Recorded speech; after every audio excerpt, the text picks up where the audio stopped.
Take a look at this chart. This is the amount of time it's going to take for anyone to crack your password based on the complexity or the simplicity of your password. So it's your choice to look at this chart and decide how complex you want your password to be. Now, having said that, this is day 5 of the 100 days of code,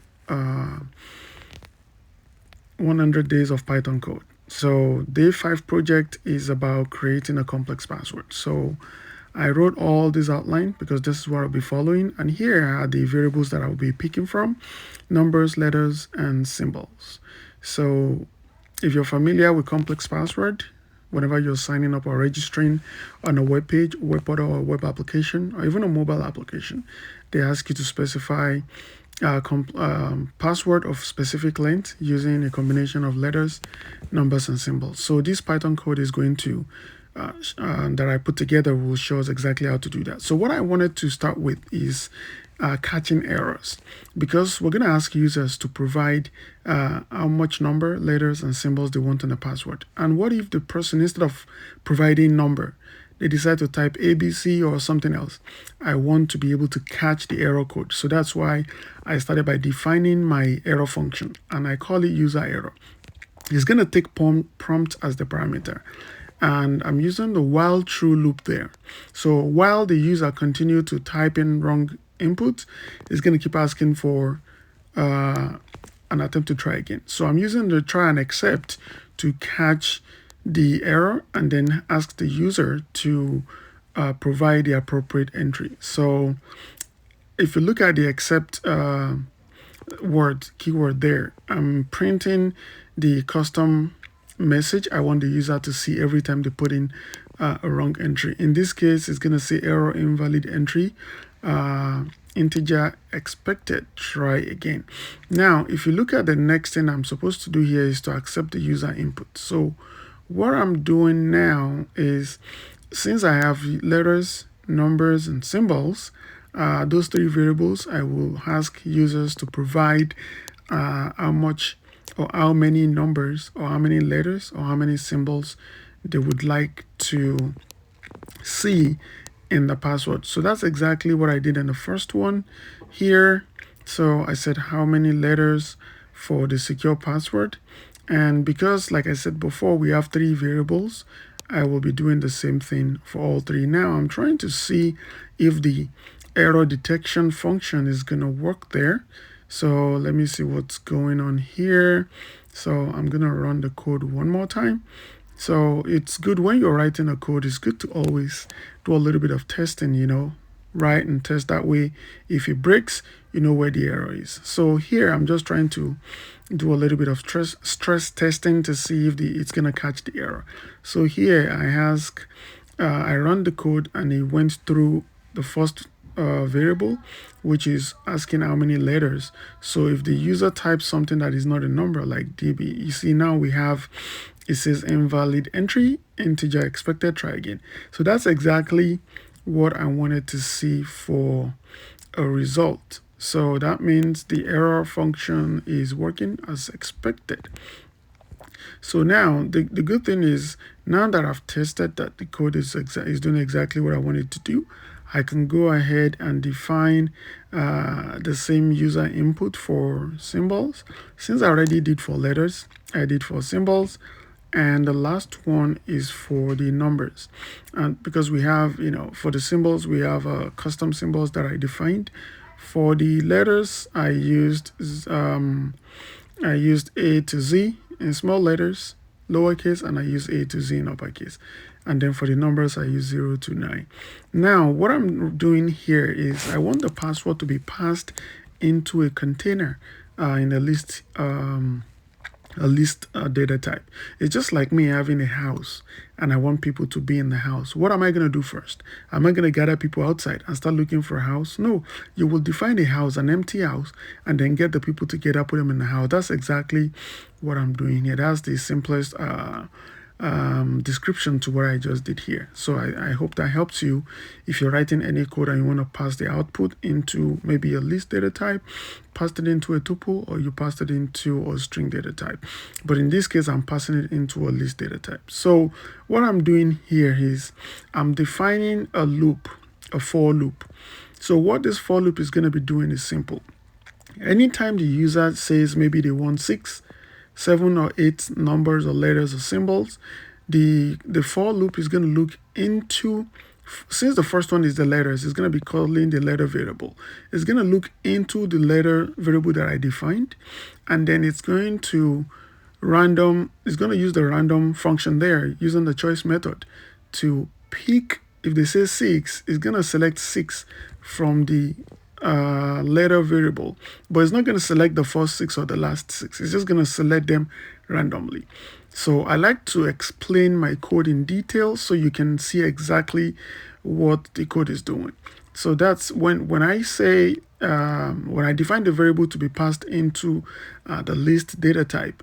So I call the empty password list, and then I append. The append method is one of those method or functions in Python that allows you to add a value to an existing defined variable.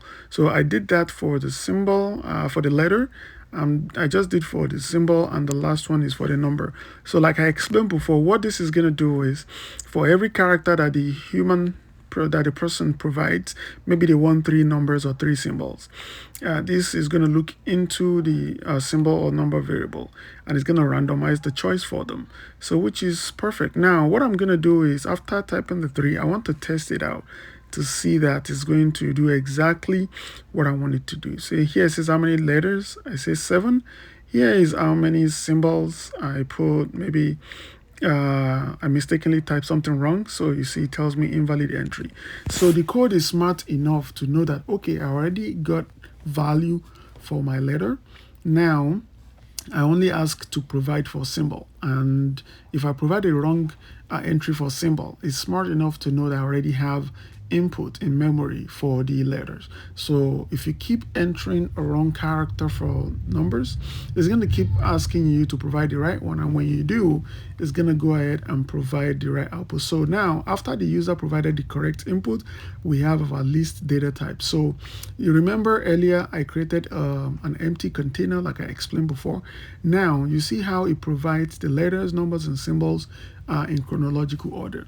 This is not secure. Any user can look at this logic and try to say, okay, 0 to 9 is a finite number, and then they can create logic to break the password if we leave it like this. So we're not leaving it like this. So what I'm doing here now is I'm using the random.shuffle method to pass the content of the password list into the random.shuffle. So what this is going to do is it's going to take the entry that it's going to take the password that is just generated and shuffle it up. Instead of having number, letter, symbol follow each other, they're going to be randomized. Then I'm running the code one more time. So if you look at the password list now, it generated the exact same amount that the user needed, but in this case it kind of shuffled them around.